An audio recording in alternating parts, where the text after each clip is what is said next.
1. The Lighthouse That Whispers. The Lighthouse Keeper's Log Read. Day 1847. Still alone. Day 1848. Still alone. Day 1849. No longer alone. But Marcus found the journal in 2024, and the dates were from 1873. He stood at the base of Serpent's Eye Lighthouse, feeling the salt wind press against his face like cold, damp fingers. The structure rose before him, a pale tower of weathered stone that seemed to lean slightly toward the sea, as if listening to something beneath the waves. Marcus had taken the seasonal keeper position for the solitude, for the silence he desperately needed after the accident, after the voices in the hospital had become too much. He thought isolation would bring peace. He was wrong about the silence. The door groaned open on hinges that hadn't been oiled in decades, revealing a spiral staircase that wound upward into shadow. Each step echoed with a hollow, wooden sound that seemed to travel both up and down simultaneously, as if the lighthouse were breathing. The walls were covered in a thin film of moisture that caught the afternoon light, making them shimmer like something alive. Marcus climbed slowly, his hand trailing along the cold iron railing, and with each step, the air grew thicker, heavier, tinged with the smell of old brine. And something else, something like dried flowers, left too long in a closed room. At the top, the lantern room spread before him in a circle of glass and brass.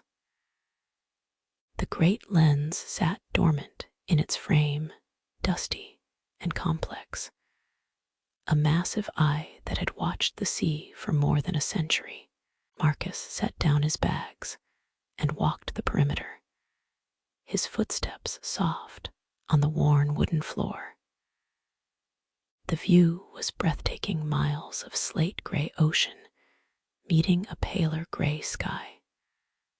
The horizon line so faint it seemed more suggestion than certainty. Below, black rocks jutted from the water like broken teeth, and the waves broke against them in slow, rhythmic crashes that he could feel through the floor. That first night, he lit the lamp as instructed. The mechanism was old but well maintained, and the light bloomed to life with a soft hum that seemed almost musical. As it began to rotate, sending its beam across the dark water, Marcus heard it for the first time, a sound so faint he thought it was wind, but the wind had died at sunset. The sound came again, a whisper that seemed to ride on the light itself, traveling around the room as the beam turned. He couldn't make out words, only the cadence of speech, the rise and fall of someone speaking just below the threshold of understanding. "Old building," he said aloud, needing to hear his own voice. "Just settling, just the sea." But his words fell flat in the damp air, and the whispers continued, patient and persistent. He tried to sleep in the small keeper's quarters 1 floor below the lantern room, but the whispers followed him, seeping through the ceiling like water through cracks. They were different now, not one voice, but many, overlapping, conversing in that same just barely audible tone that made his skin prickle. Marcus lay in the narrow bed, staring at the ceiling, watching shadows from the rotating beam slide across the peeling paint. The shadows moved wrong somehow, pausing when they shouldn't, lingering in corners, pooling in places the light couldn't explain. By the third night, he could distinguish individual voices. There was a woman's voice, soft and sad, speaking about someone named Catherine. There was a child's voice, counting numbers that never seemed to reach 10 before starting over. There was a man's voice, deep and resonant, reciting what sounded like poetry in a language Marcus didn't recognize. They spoke in turns, as if waiting politely for each other to finish, as if they'd been having this same conversation for a very long time. Marcus began to investigate. He found more journals in a trunk beneath the stairs, dozens of them, spanning more than 100 years. Every keeper had heard the voices. Every keeper had tried to explain them, to rationalize them, to ignore them. Some had lasted months. Some had lasted only days. The last entry in the most recent journal, dated 5 years earlier, reads simply, "They want to be remembered. That's all, just remembered." The keeper had left the next morning and never returned. He started listening more carefully, leaning close to the cold glass of the lantern room, pressing his ear against the brass fixtures. The voices grew stronger when he did this, more distinct, and he began to catch words, phrases, fragments of meaning.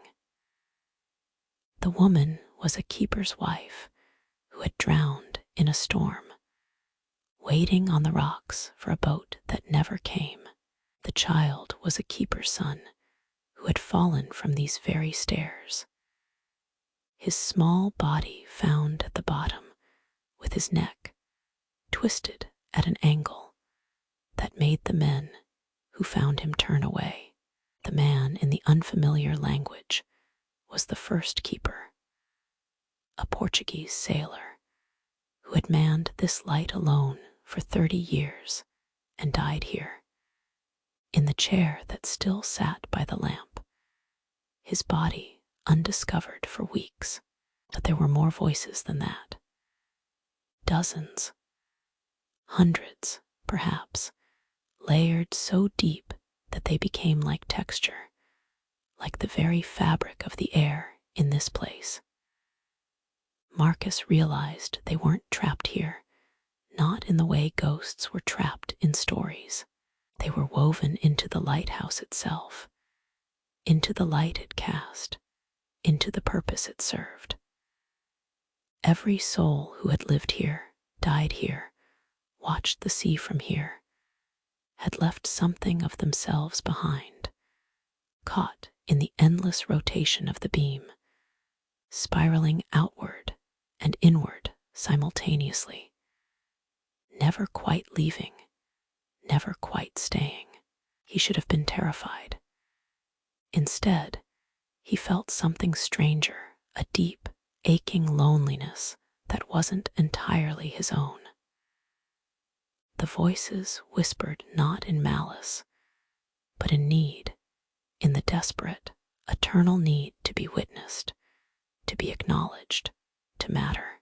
Marcus thought of the hospital, of lying in that white bed after the accident, listening to the voices of other patients through thin walls, all of them alone together, all of them trying to prove they still existed by making sound, any sound.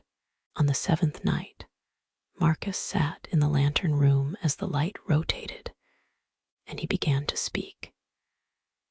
He spoke about himself, about the accident, about the guilt that sat in his chest like a stone. about his wife who had been in the passenger seat, about how he'd walked away with barely a scratch while she had simply stopped breathing. He spoke until his voice was hoarse, and as he spoke, the whispers grew quieter, not disappearing, but listening. And for the first time since he'd arrived, the air in the lighthouse felt less heavy. The voices began to speak more clearly after that, telling him their stories, their names, their small triumphs, and smaller regrets. He learned about a keeper who had saved 17 ships from the rocks. He learned about a keeper's daughter who had painted watercolors of the sea every day for 40 years. He learned about a young assistant keeper who had proposed to his sweetheart at the top of these stairs during a lightning storm. They had lived entire lives in this tower, and the lighthouse had remembered them all, held them all, kept them in its turning light like photographs that never faded. Marcus stopped fighting the whispers. He began to add his own voice to the chorus, speaking his memories into the brass and glass and stone, letting the lighthouse absorb them, catalog them, keep them. He understood now why keepers stayed so long, why some never truly left. There was comfort in being remembered, in knowing your voice would continue even after you were gone, spiraling out into the dark, with the light warning ships away from danger, serving a purpose that outlasted flesh and bone. The maritime service found him 3 months later, sitting in the keeper's chair, his body cold but his face peaceful, the light still turning, still faithful in its duty. They never found a replacement. The lighthouse was automated, fitted with electric bulbs and solar panels. But sometimes sailors passing in the night report hearing voices carried on the beam. Dozens of voices, hundreds perhaps, all whispering stories into the dark, all desperate to be heard, to be known, to prove they mattered. And on foggy nights, when the new electric light sweeps across the water, sensitive equipment picks up anomalies in the signal, patterns that sound almost like speech, conversations that never end. A chorus of keepers who remain at their post, watching, warning, whispering their memories into the endless dark, counting the days of a vigil that death itself could not end. 2. The silent train at midnight. The railway schedule at Millbrook Station listed a train that arrived at midnight on Platform 3. But Platform 3 had been demolished in 1952. Alina discovered this discrepancy while organizing the station museum archives, a volunteer position she'd taken after retiring from 30 years of teaching. The old station stood at the edge of town, mostly unused now, except for the occasional freight train, and the small museum housed in the original waiting room. She liked the quiet of it, the smell of old wood and coal dust, the way afternoon light filtered through the tall windows and made everything glow amber and gold. She spent her days cataloging photographs, sorting through boxes of tickets and timetables, piecing together the history of a place that had once been the heartbeat of the town. The schedule was printed on thick, yellowed paper, dated 1951. Most of the trains listed were ordinary morning commuters, afternoon freight, evening passengers returning from the city. But there at the bottom, in slightly smudged ink, was an entry that made her pause. Platform 300, special service, no passengers. She checked the station plans. Platform 3 had been the furthest from the main building, accessible by a covered walkway that had collapsed during a winter storm. The platform itself had been torn down the following spring, the rails removed, the space converted to a storage yard that was now overgrown with tall grass and wild roses. Alina mentioned it to Gerald, the freight manager who worked the late shift. He was a broad man with kind eyes and hands calloused from years of coupling cars and checking brake lines. "Oh, that," he said, not quite meeting her gaze. "Best not to think too much about old paperwork. Lots of mistakes back then." But something in his tone suggested it wasn't a mistake, and something in the way he looked at her suggested he knew more than he was saying. She began to notice other references. A conductor's log from 1949 mentioned the midnight arrival, with no other details. A newspaper clipping from 1950 reported several people claiming to hear a train whistle late at night, though no trains were scheduled. A handwritten note tucked into a ledger, unsigned and undated, read simply, "It comes whether we want it to or not. Best to let it pass." On a humid Tuesday evening, Alina stayed late, organizing a box of photographs from the 1940s. The station was empty except for Gerald, who was in the freight office at the far end of the building. The sun set slowly, painting the walls in shades of orange and purple, and as darkness fell, the old building settled with small creaks and sighs that she'd grown accustomed to. She worked by lamplight, the photographs spread across the table before her, faces from another time looking up at her with expressions both familiar and foreign. At 11:45, she heard it. A whistle, distant, mournful, the kind of sound that seemed to come from everywhere and nowhere at once. Alina stood, her heart suddenly loud in her ears, and walked to the window that faced the old platform 3 area. The night was clear, the moon nearly full, and in its pale light she could see the overgrown storage yard, the wild roses moving gently in a breeze she couldn't feel inside. The whistle came again, closer now, and with it a sound like distant thunder, rhythmic and growing. She could feel it through the floor, a vibration that made the photographs on the table tremble. Alina moved to the door, her hand trembling slightly as she pushed it open, stepping onto the old platform 1. The air outside was cool and smelled of honeysuckle and rust. The sound grew louder, the unmistakable chug and hiss of a steam locomotive, the squeal of wheels on rails, the rush of something massive moving through the night.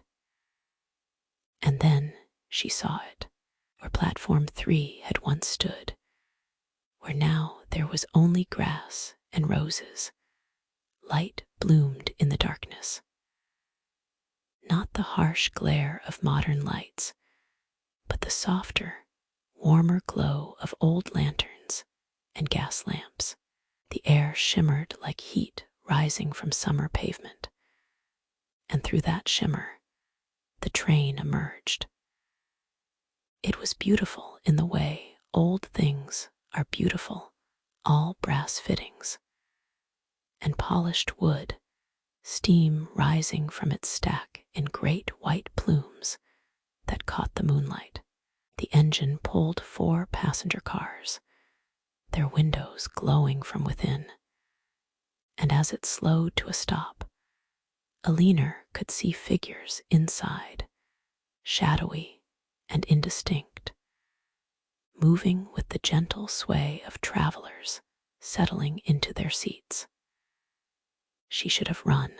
Every reasonable part of her mind screamed at her to go back inside, to find Gerald, to do anything except stand there watching. But she couldn't move. The train sat there, idling, its steam rising in the cool night air, and she found herself walking toward it, drawn by a curiosity that was stronger than fear. The tall grass didn't bend under her feet as she crossed what had once been Platform 3. She felt as if she were walking through water, the air thick and resistant. And when she reached the edge of where the platform should have been, she stopped.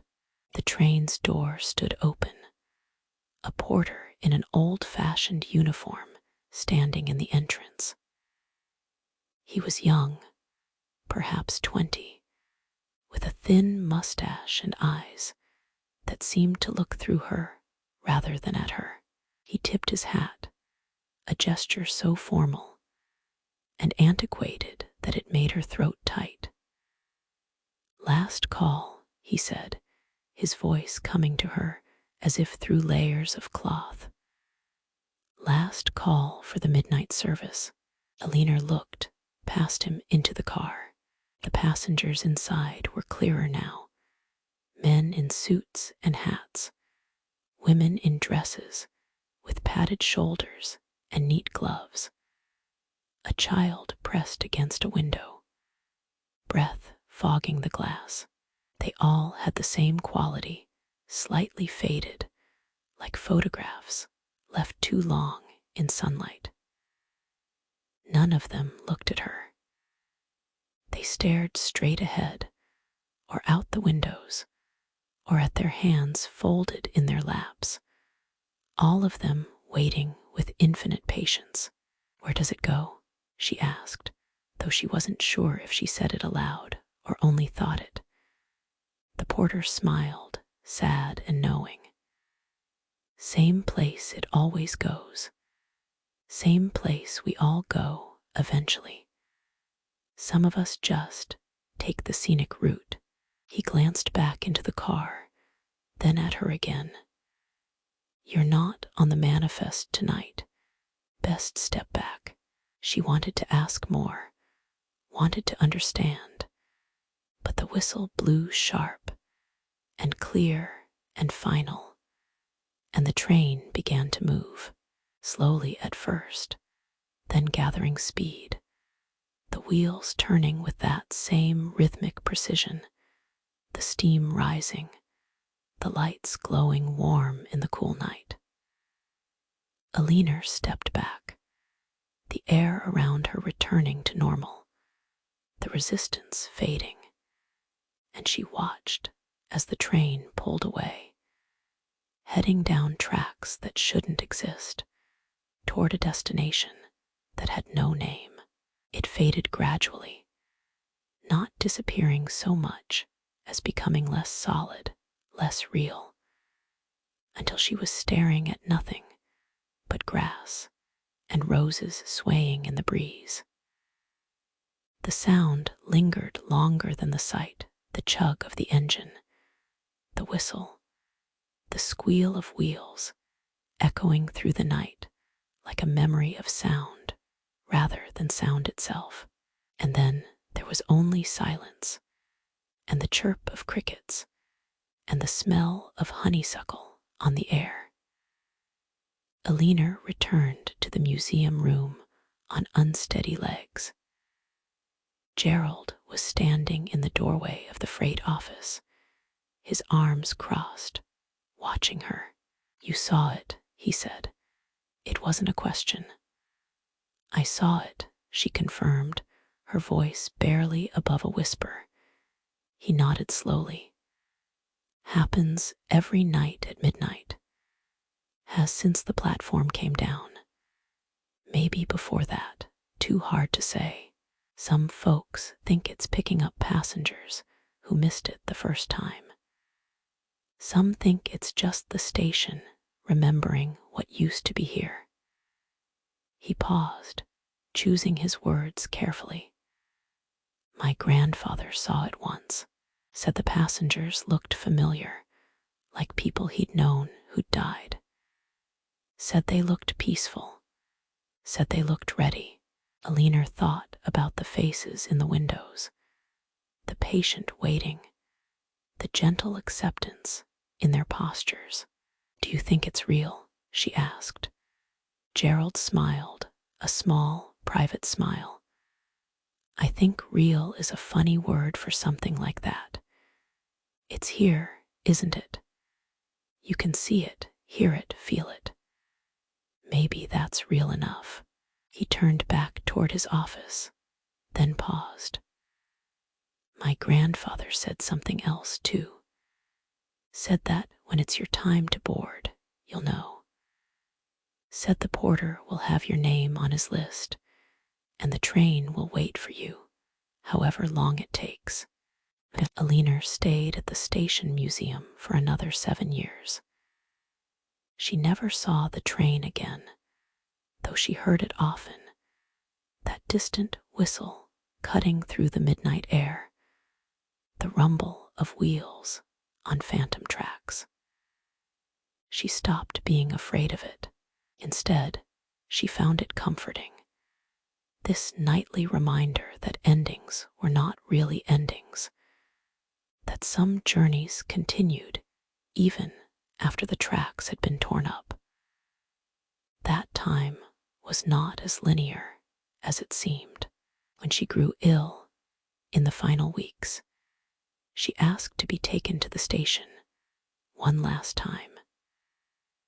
Her daughter helped her onto platform 1 just before midnight, wrapping a blanket around her frail shoulders, holding her hand as the whistle sounded in the distance. The train came as it always did, shimmering into existence, beautiful and patient and inevitable. This time, when it stopped, the porter looked directly at Alina and smiled. "Right on time," he said, consulting a small leather notebook. "We've been expecting you." Her daughter felt her mother's hand slip from hers, felt the subtle shift in the air. But when she looked, her mother was simply sleeping, peaceful in the wheelchair, a slight smile on her lips. The train pulled away into the night, carrying its passengers toward whatever lay beyond the edge of maps, beyond the end of schedules, to a station that existed outside of time, where everyone arrived exactly when they were meant to. 3. Room 313 never sleeps. The hotel manager's records showed that room 313 had been occupied every single night for 43 years. Yet, housekeeping never found anyone inside. The Grand Ashford Hotel stood on Meridian Street, a beautiful relic of Art Deco elegance that had somehow survived urban renewal and the march of glass and steel modernity. Daniel had worked the night desk for 6 months before he noticed the pattern. Every night, without fail, the computer system showed room 313 as occupied. Calls to the room went unanswered. The do not disturb sign hung perpetually on the door. But when housekeeping entered with the master key, always during daylight, always in pairs, the room was empty, pristine, the bed made with hospital corners, the curtains drawn precisely halfway. He mentioned it to Ruth, the day manager who had worked at the Ashford for 22 years. She was a compact woman with silver hair and eyes that never missed anything. "Don't go poking around 313, she said, her voice carrying a warning that was almost maternal. That room takes care of itself, has for longer than you've been alive." But Daniel was curious by nature, a quality that had served him well in his previous career as an investigative journalist, before burnout had driven him to seek the quiet anonymity of night work. He began to research. The hotel's history was long and storied, opened in 1932. A haven for travelers and businessmen, host to presidents and movie stars, the scene of proposals and celebrations, and one rather infamous unsolved murder. Room 313 appeared in several old newspaper articles. A businessman had died there in 1955, heart attack in his sleep. A honeymoon couple had reported strange occurrences in 1967 Voices, Shadows, the television turning on by itself. In 1981, a woman had requested to change rooms after spending just 1 hour in 313, though she refused to explain why. The reservation system showed no name attached to the room, no credit card on file, no check-in or check-out dates.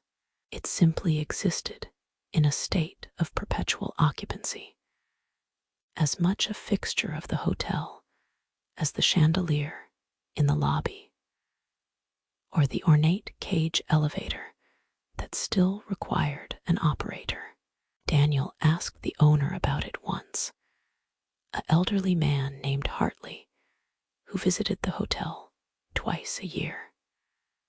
Hartley had looked at him with eyes gone distant and said, "Some rooms remember too much.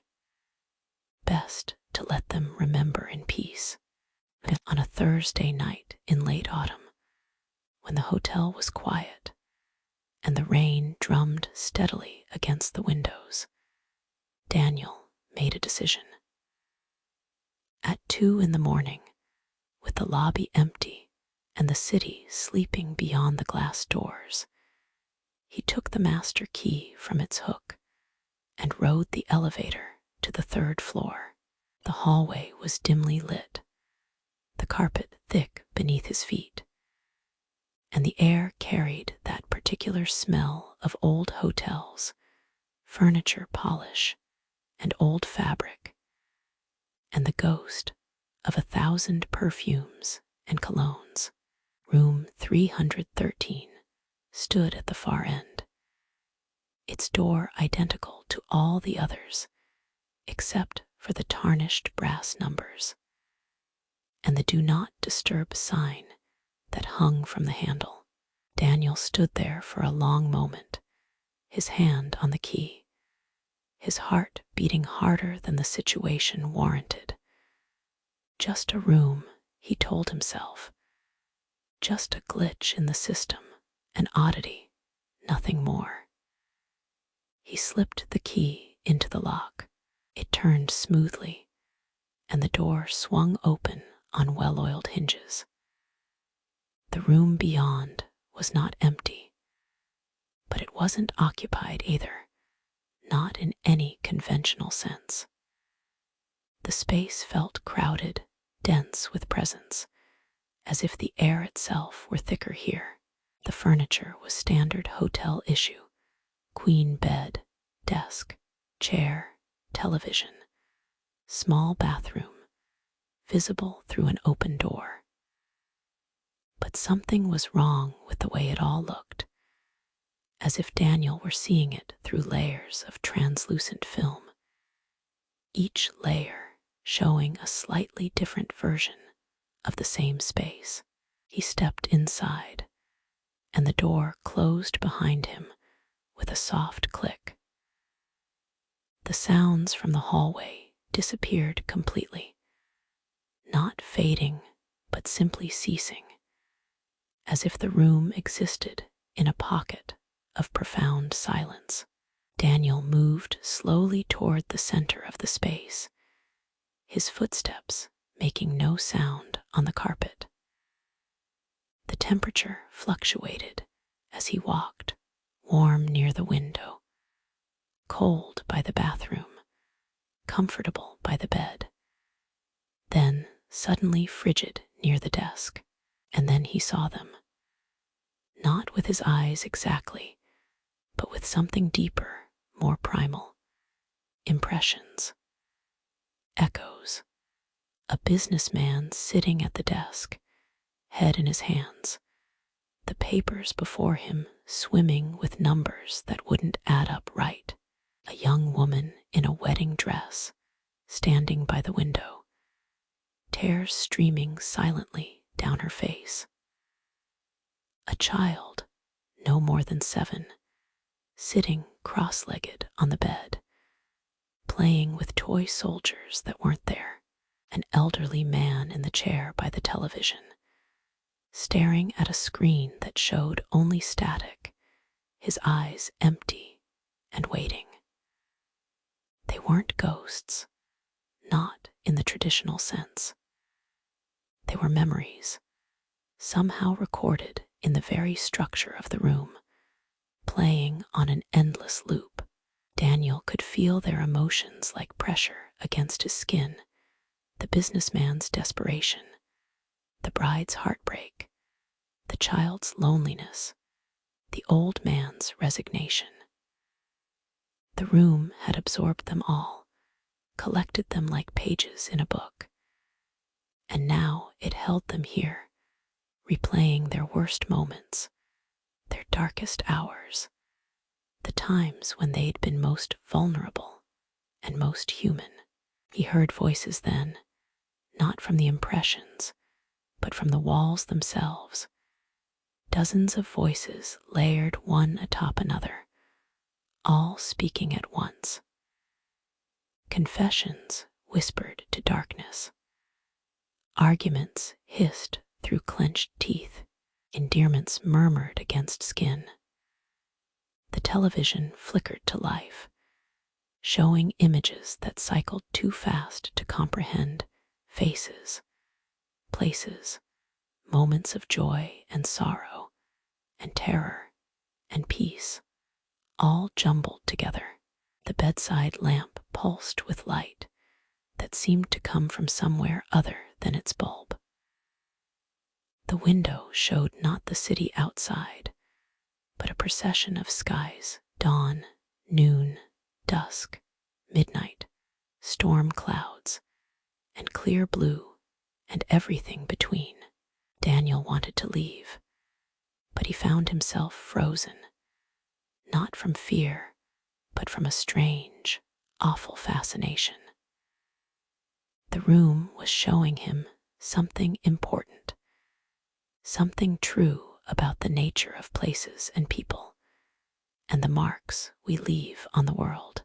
Every hotel room was a confessional, a theater, a cell, a sanctuary. People brought their true selves to these neutral spaces, performed their private dramas, shed their public masks. And this room, for whatever reason, bad wiring, strange architecture, a confluence of ley lines, simple bad luck, had retained it all. A woman appeared by the bed, more solid than the others. She wore a dress from the 1960s and held a suitcase that looked too heavy for her thin arms. She turned toward Daniel, and for the first time, one of the impressions seemed to see him. Her mouth moved, forming words he couldn't hear, and her eyes were desperate with the need to communicate. He stepped closer, straining to understand, and caught fragments. Tell them I didn't. Not my fault. Please, someone has to know. The room suddenly contracted, the walls seeming to press inward, and Daniel felt a sensation like fingers raking through his mind, searching, cataloging, recording. The room was adding him to its collection, pulling his memories into its vast archive.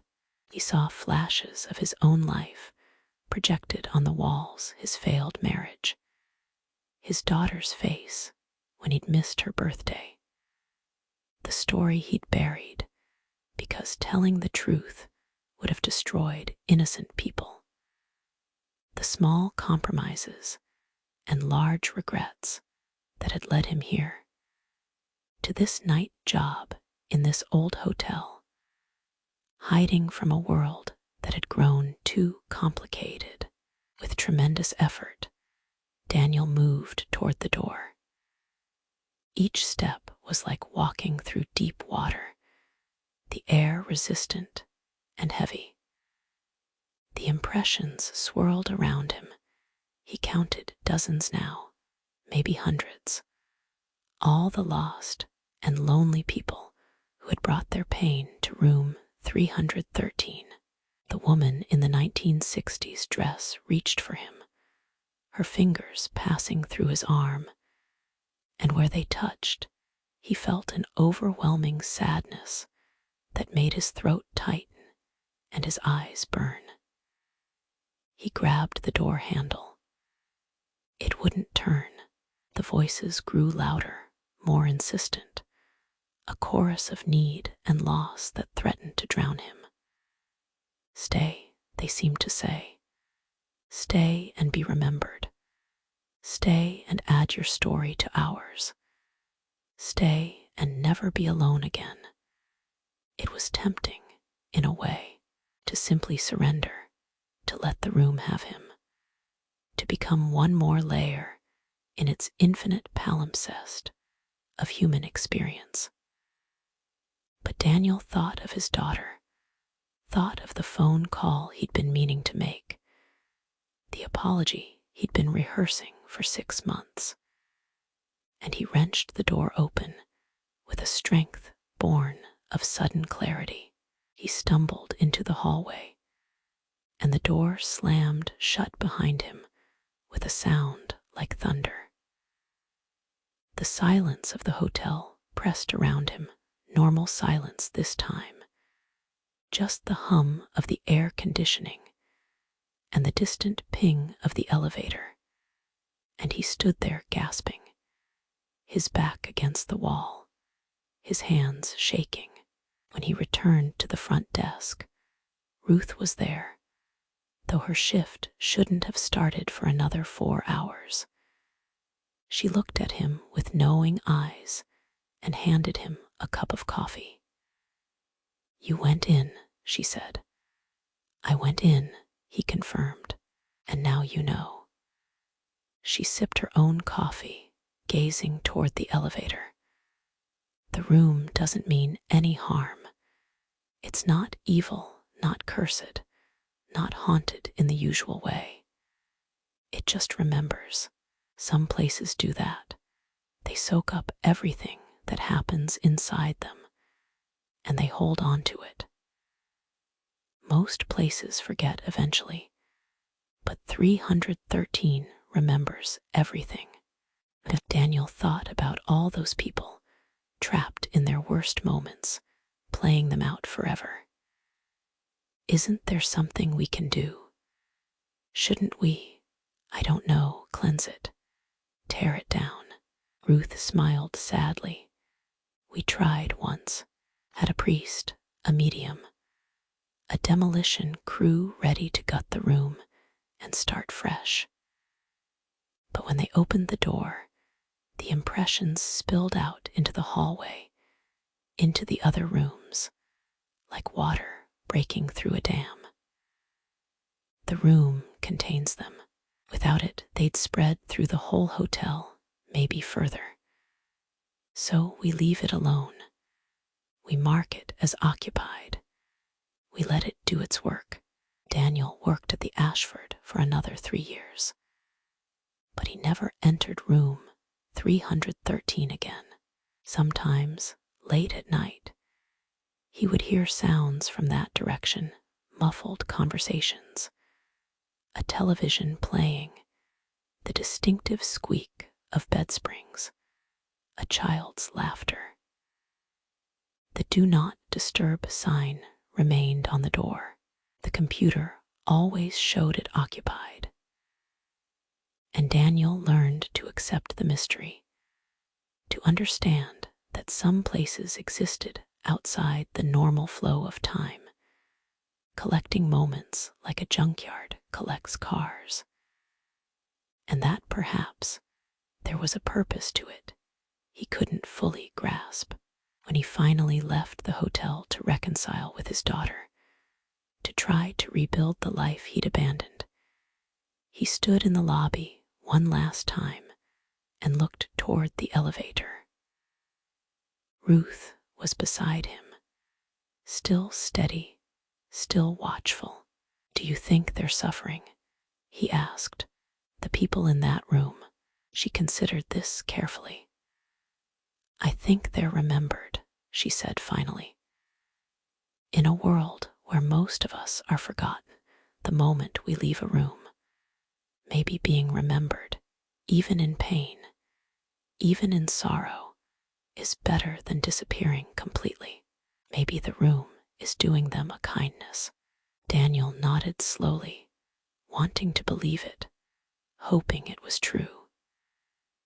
And as he walked out into the morning sunlight, he glanced back once and saw, in the third-floor window, a figure standing behind the curtains. It could have been anyone. It could have been everyone. Room 313 kept its secrets, kept its memories, kept its endless vigil.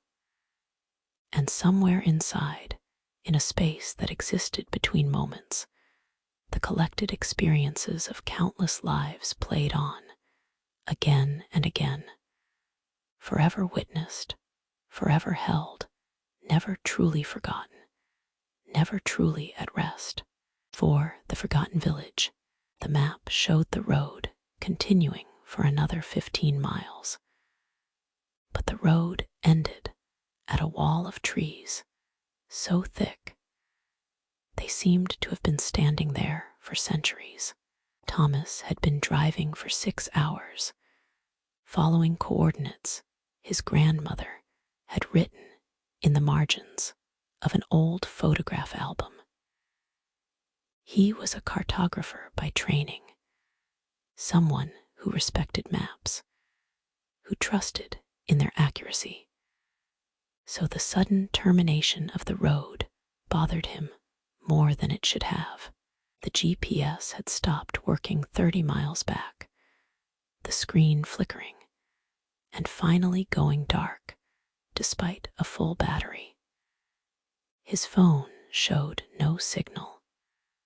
The radio produced only static. He sat in his car at the end of the road, engine idling, staring at the trees. The photograph in his grandmother's album showed her as a young woman, standing in front of a church with a distinctive bell tower. On the back, in her careful handwriting, Meridian Village, 1954, the place where time rests. She had died 3 months ago, and in settling her estate, Thomas had become fascinated by references to this village that appeared throughout her papers, letters addressed to people in Meridian Village, receipts from shops there, journal entries describing visits. But when he searched for it in any database, any historical record, any map, modern or antique, he found nothing. Meridian Village did not exist, had never existed. Yet his grandmother had clearly been there, had clearly known it well. Thomas turned off the engine and stepped out. The silence was immediate and total. No birds, no insects, no wind rustling the leaves. The air smelled of pine and earth and something else, something that reminded him of old books. The trees before him were massive oaks and chestnuts, their trunks wider than his car, their branches interlocking overhead to form a canopy so dense that only scattered coins of sunlight reached the ground. And there, nearly invisible until he looked directly at it, was a path. It was narrow, barely wide enough for one person, and it wound between the trees in a way that seemed almost deliberate, as if the forest had been planted around it rather than the path cut through the forest. Thomas hesitated only a moment before following it. He was practical, methodical, not given to flights of fancy. But the mystery of the village pulled at him with an intensity he couldn't explain. His grandmother had wanted him to find this place. The coordinates had been waiting for him. The path descended gradually, the trees growing even larger, even older, their bark thick and gnarled with age. The light changed as he walked, becoming softer, more diffuse, as if filtered through water. Time seemed to slow, or perhaps his perception of it did. Each step took longer, or felt like it did, and he found himself breathing more slowly, his heartbeat loud in his ears. The silence remained absolute. He felt as if he were walking through a held breath. And then the trees ended, and Meridian Village spread before him. It was small, perhaps 24 buildings clustered around a central square. The architecture was simple, but well maintained: white clapboard houses with neat shutters, a general store with a wooden porch, a church with the bell tower from the photograph, a small schoolhouse. Smoke rose from several chimneys. Laundry hung motionless on a line. A bicycle leaned against a fence. It looked like a village from the 1950s, preserved perfectly, as if under glass. But there was no one in sight, no people walking the streets, no children playing, no dogs barking. The village was still, frozen, a diorama waiting for its inhabitants to return. Thomas walked slowly into the square, his footsteps echoing on cobblestones that were smooth with age. The clock on the church tower showed 3:17, though he was certain it was later than that, closer to 6, based on the angle of the light. Except the light here didn't behave normally. It came from everywhere and nowhere, shadowless and strange. The door to the general store was unlocked. Inside, shelves were stocked with goods: canned vegetables, boxes of soap, sacks of flour. Everything was orderly, clean, but covered in a fine layer of dust that hadn't been disturbed in what looked like years. The cash register stood open, empty. A newspaper lay on the counter, dated September 14, 1954. The headline read, "Summit Talks Continue." Thomas picked it up carefully. The paper was brittle but intact, and when he read the articles, they all stopped mid-sentence, as if the writers had simply ceased to exist in the middle of their thoughts. He returned to the square and tried the church. The door swung open silently, revealing rows of pews, an altar with fresh flowers that smelled faintly of decay, and hymnals stacked neatly in their racks. He opened one. The pages were blank after the first song. He tried another. Same thing, 3 hymns printed, then nothing but empty pages. The piano in the corner was out of tune, but when he pressed a key, the note hung in the air impossibly long, fading so slowly he could count to 30 before it disappeared completely. A sound made him turn. For the first time since entering the village, he heard something other than his own movements, a creak, rhythmic and soft, coming from outside. Thomas walked to the church door and saw a porch swing, moving gently on one of the houses across the square, back and forth, as if someone had just stood up from it. But there was no one there, no wind to push it, just the swing moving. He approached the house slowly. The front door was open, revealing a neat interior, floral wallpaper, a sofa with crocheted doilies on the arms, photographs in frames on the mantel. Thomas stepped inside, his skin prickling with the sensation of being watched. The photographs showed people, dozens of them, families and couples and children, all smiling at the camera.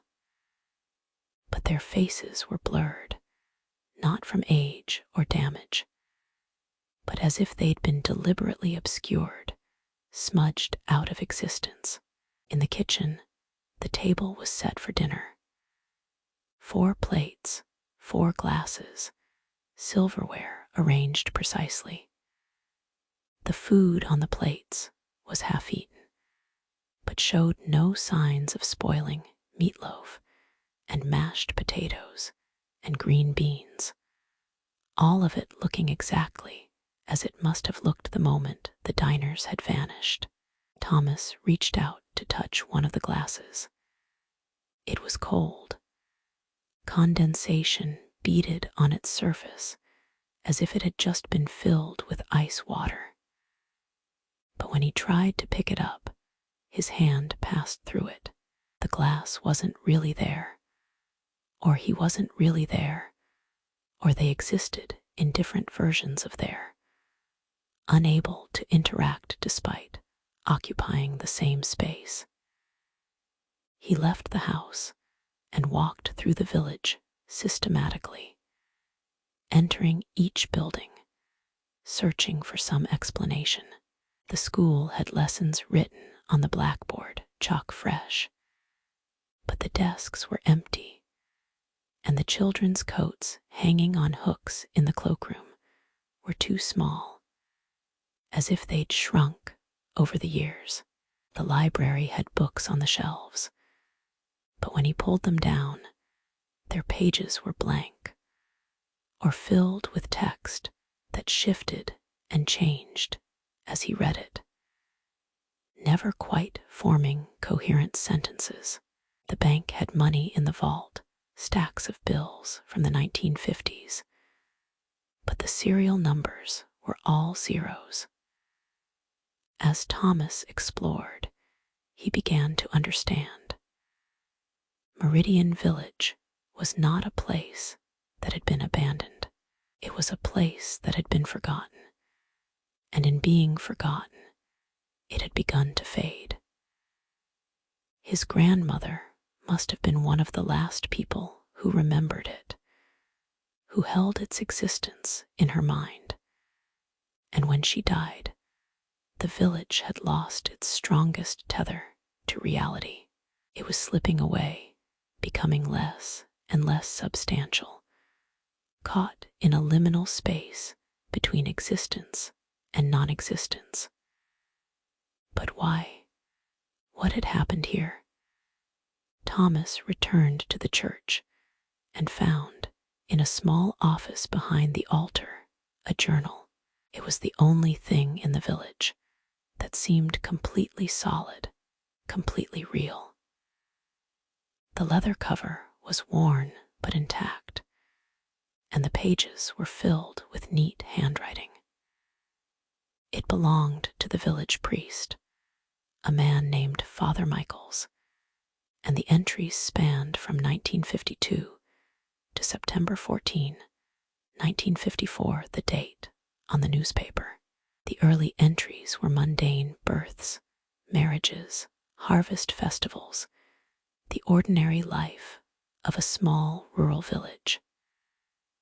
But as Thomas read, a pattern emerged. People were leaving, not all at once, but gradually, drawn away by jobs in the cities, by the promise of modern life, by the sense that places like Meridian Village belonged to the past. The population dwindled. The school closed for lack of students. The general store struggled. And Father Michaels wrote with increasing desperation about the village itself seeming to fade, as if the departure of its people was causing it to cease to exist. The final entry was dated September 14, 1954, and it read, "I understand now. We are not a place, we are a memory. When no one remembers us, when no one speaks our name, when no one returns to walk our streets, we will simply stop being. I see already that the edges of the village are becoming transparent. The Harmon house vanished yesterday. I watched it dissolve like fog. We are not dying. We are being forgotten, which is perhaps worse. To those who come after, if you remember us, even for a moment, we exist. Memory is the only immortality any of us have." Thomas closed the journal, his hands trembling. He looked around the office and saw that the priest was right. The edges of everything were indeed transparent, faint, as if the village were a drawing being erased from the outside in. He could see through the walls to the trees beyond, could see the church pews fading into translucence. He ran outside. The square was emptier now. Some of the houses simply gone. The spaces where they'd stood filled with nothing, not even grass, just a void that hurt to look at. The clock on the church tower still read 3:17, frozen in that moment, unable to move forward or back. Thomas realized he was witnessing the final moments of the village, the last gasp of its existence, and then he heard them. Voices, faint, distant, layered like the whispers in the lighthouse, speaking all at once. The villagers, not gone but dispersed, spread thin across time, calling out to be remembered, to be known, to matter. Thomas heard his grandmother's voice among them, younger than he'd ever known it, saying, "Remember us. Please, remember we were here." He pulled out his phone. No signal, but the camera worked. He began taking pictures, The church, the general store, the school, the houses, every building, every corner, documenting everything before it disappeared.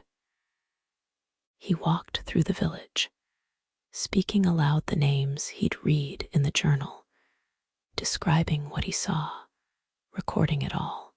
Meridian Village, he said, his voice steady despite his racing heart.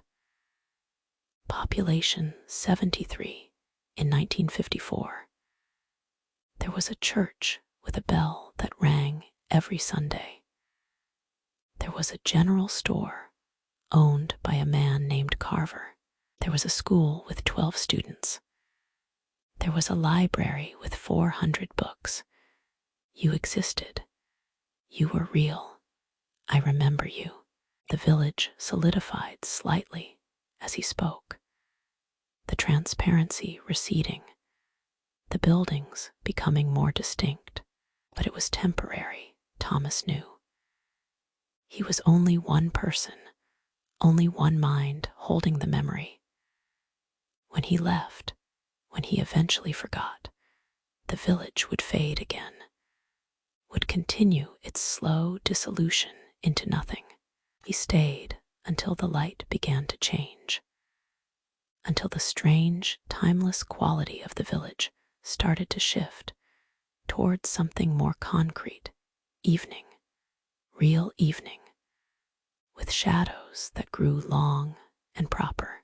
He walked back the way he'd come, following the path through the ancient trees, and when he emerged at his car, he turned back to look. The trees seemed even more dense now, more impenetrable. The village was hiding itself, protecting itself, waiting for the next person who might remember. Thomas returned home and did what he could. He wrote articles about Meridian Village, submitted them to historical societies, posted them online. He scanned his grandmother's photographs and shared them, along with the pictures he'd taken. He created a website dedicated to preserving the village's memory. Some people believed him. Most didn't, but a few, a handful of others, whose grandparents or great-grandparents had mentioned a village that didn't appear on maps, reached out to him, sharing their own fragments of memory, their own pieces of the story. It wasn't enough to bring the village back, but it was enough to keep it from disappearing entirely. Somewhere in that forest at the end of a road that GPS couldn't find, Meridian Village still exists, sustained by the thin thread of collective memory, fading when forgotten, solidifying when remembered, caught forever in the moment just before disappearing, waiting patiently for someone to believe in it again, to speak its name, to walk its streets, and prove that it once was, and in being remembered, still is. 5 shadows under the lake. The lake was famous for its clarity. You could see the bottom at 30 feet. But no one ever swam in the deepest part, where the water turned from turquoise to black. Cassandra learned this on her first day at the lake house, when the woman who sold them groceries handed her the bags with a smile that didn't quite reach her eyes. "Beautiful place," the woman said. "Just stay in the shallows. The deep water isn't for people." She'd said it casually, as if advising against a particular brand of coffee, but something in her tone made Cassandra pause. The lake house had been a gift from her aunt, a woman Cassandra had barely known, who had died suddenly and left her this property in her will. It sat on the western shore of Mirror Lake, a body of water so remote it didn't even appear on most maps. Surrounded by pine forest and accessible only by a gravel road that wound through the mountains for miles. Cassandra had come here to write, to escape the noise of the city, to finally finish the novel she'd been avoiding for 3 years.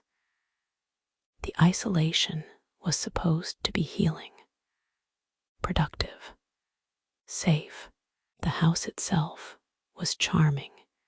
Cedar shingles weathered to silver, large windows facing the water, a dock that extended into the lake like a finger testing the temperature. Cassandra spent her first few days settling in, arranging her desk, stocking the kitchen, acclimating to the profound quiet. At night, lying in bed, she could hear the water lapping gently against the shore, a rhythm as steady as a heartbeat. During the day, she watched the light move across the lake's surface, turning it from silver to gold to copper as the sun traced its arc across the sky. She noticed the shadows on the third day. The water was extraordinarily clear, as promised, and from the dock she could see fish moving below, could see rocks and underwater plants swaying in currents she couldn't feel from above. But at the edge of her vision, where the turquoise water darkened to midnight blue and then to pure black, she saw movement. Shapes, large and indistinct, passing beneath the surface.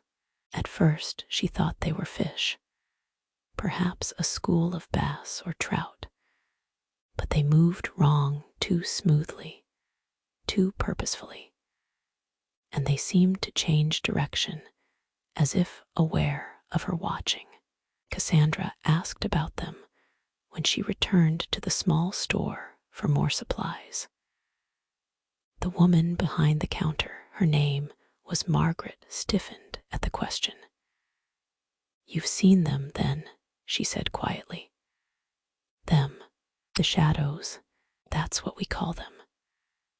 Been there as long as anyone can remember. Maybe longer." Margaret rang up the groceries slowly, her hands moving with the deliberation of someone buying time to think. "My grandmother said they were here before the lake was a lake, when it was just a valley with a stream running through it. Said when they dammed the river and flooded the valley in 1937, the shadows came up from underground, from caves or springs or somewhere deeper. Said they don't like the light, so they stay deep, but they're always there, always watching." "What are they?" Cassandra asked, trying to sound casual, trying to ignore the cold prickle at the base of her spine.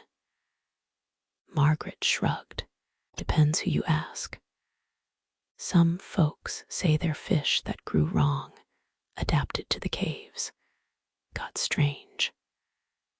Some say they're older than that, things that lived in the dark places of the world before people came along. And some," she paused, meeting Cassandra's eyes, "some say they're not really there at all, that the lake just makes you see them, that it shows you what's hiding in the deep parts of your own mind." Cassandra left with more questions than answers, but she found herself unable to stay away from the lake. She sat on the dock for hours, ostensibly to write, but really to watch the water, to track the movement of the shadows. They were more active at dusk, she discovered. As the light faded and the water darkened, they rose closer to the surface, their forms becoming slightly more distinct. They were large, some the size of a person, some much larger, and they moved in patterns that seemed almost coordinated, as if they were a group rather than individuals. One evening, as she sat with her feet dangling over the edge of the dock, one of the shadows approached. It came slowly, rising from the depths, and Cassandra found herself frozen, unable to pull her feet up, unable to look away.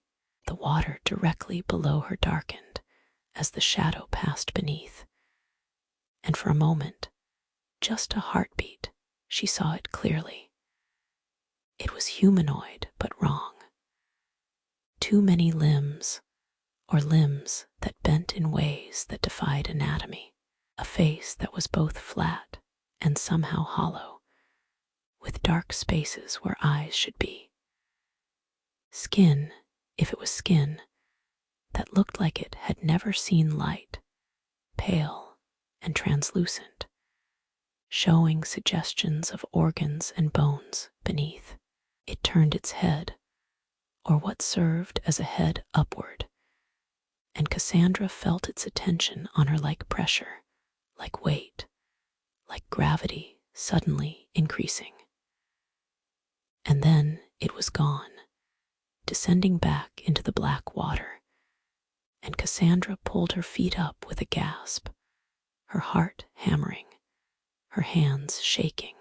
She ran back to the house and locked the doors, which was absurd because whatever was in the lake certainly couldn't open doors. But the action made her feel marginally safer. That night, she didn't sleep.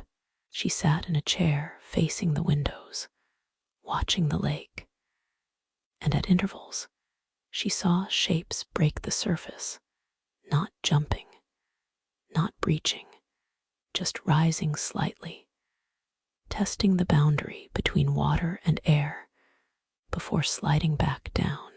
She should have left. Every instinct screamed at her to pack her things and drive away, back to the city, back to civilization. But something kept her there. A fascination that was stronger than fear, a need to understand.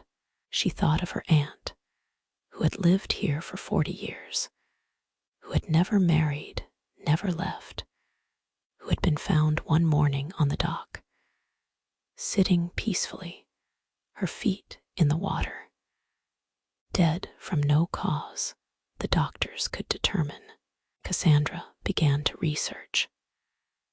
The library in the nearest town had archives, newspaper clippings, historical records. Mirror Lake had a history, though most of it had been forgotten or deliberately obscured. Before the dam, the valley had been home to a small community, maybe 50 people, who had been displaced when the government decided to flood it for water storage. The community had protested, had fought the decision, but in the end, they'd been forced to leave.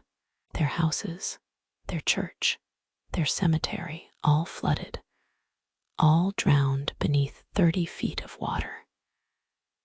But there were older records too, references to the valley from the 1800s, from early settlers who avoided it, who claimed it was cursed, that people who camped there disappeared, and even older than that, stories from indigenous peoples who had considered the valley taboo, a place where the world was thin, where things from below could reach up.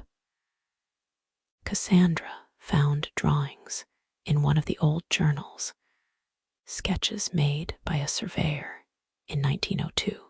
They showed the stream that had run through the valley, and beneath it, annotated in small, neat handwriting, cave system extends deep. Water flows from underground.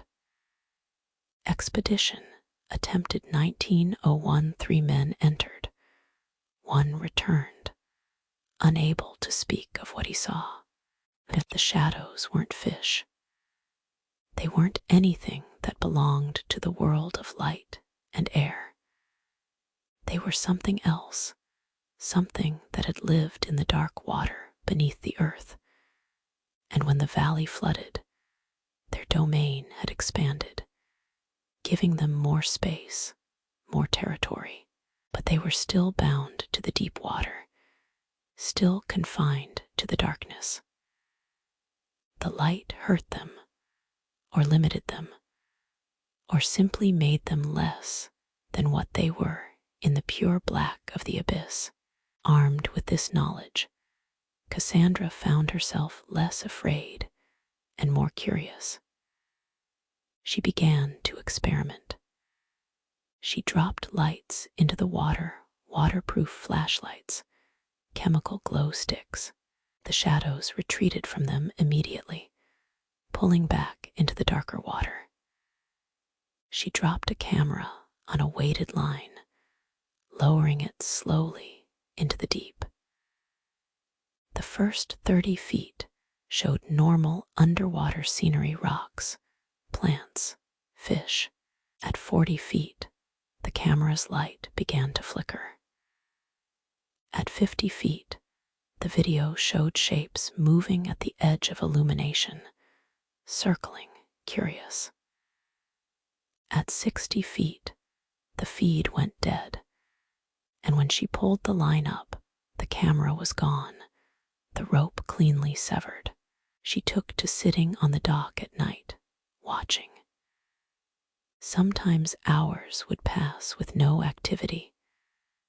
Other times, the shadows would gather below her, dozens of them, their forms overlapping, creating patterns she couldn't quite decipher. She started to recognize individuals, one that moved with a distinctive jerking motion, one that was larger than the others, one that always stayed at the edge of the group. She gave them names, though she knew they weren't really individuals, weren't really anything she could define or understand. On a night when the moon was dark and the stars provided the only light, Cassandra made a decision. She stripped to her swimsuit, stood at the end of the dock, and dove into the water. The cold hit her like a fist, driving the air from her lungs, but she forced herself to swim downward, pulling with strong strokes, descending into the darkness. The water grew colder. The light from above faded, and the shadows gathered around her. She felt them more than saw them, presences in the water, displaced currents, the sensation of being watched by dozens of eyes that weren't really eyes. They didn't touch her, didn't harm her, but they surrounded her. And in that moment, Cassandra understood. They weren't malevolent. They were lonely. They were the remnants of something ancient that had been pushed deeper and deeper by the spread of humanity, confined to the last dark places. And they were drawn to any consciousness that ventured into their domain, hungry not for flesh, but for connection, for acknowledgement, for proof that they still existed. She surfaced, gasping, and swam back to the dock. The shadows followed her to the shallows, but didn't emerge. They waited at the edge of the light, patient and eternal. And as Cassandra climbed out of the water, shivering, she felt a kinship with them. She too had retreated into isolation, had sought the deep, quiet places to escape the harsh light of the world above. She too had become a shadow of sorts, defined more by absence than presence. She stayed at the lake house. She stopped trying to write the novel, and instead wrote about the shadows, documenting everything she observed, creating a record that she knew no one would believe. She swam often, always in daylight, always in the shallows, but she felt them there, beneath her, aware of her, accepting of her presence. She learned their rhythms, the times when they rose closest to the surface, the patterns of their movement. Occasionally, other people would visit the lake, hikers, fishermen, curious tourists. Cassandra would watch them from her dock, and she'd see the moment they noticed the shadows, the moment fear touched their faces. She never warned them. She'd learned that warning only made it worse. Instead, she let them discover what they would, let them make their own decisions about staying or leaving. Most left. A few stayed longer, drawn by the same fascination that had caught her. Years passed. Cassandra grew older, her hair turning gray, her hands developing the spots and wrinkles of age. The lake remained unchanged, constant, eternal. The shadows remained, patient observers of her slow decline. She sometimes wondered what would happen when she died, whether she would sink into the deep water and join them, become another shadow in the darkness, another consciousness suspended in the cold and the black, watching the surface with longing and regret. On the morning she knew would be her last, a knowledge that came not from pain or illness, but from a simple certainty, a feeling that her time was complete. Cassandra walked to the end of the dock one final time. The water was mirror still, reflecting the sky so perfectly that it was impossible to tell where one ended and the other began. She sat down, put her feet in the water, and waited. The shadows gathered beneath her, more of them than she'd ever seen, filling the water below the dock with their dark presence. She smiled. "I see you," she whispered. "I know you're there. You're not forgotten." They rose toward her, and the water around her feet darkened, and the cold spread up her legs, into her body, gentle and inevitable. When the grocery store woman found her 3 days later, Cassandra was sitting peacefully, her feet in the water, her face serene. The coroner found no cause of death. The lake had simply taken her, as it had taken her aunt, as it had taken others before them, as it would take others yet to come.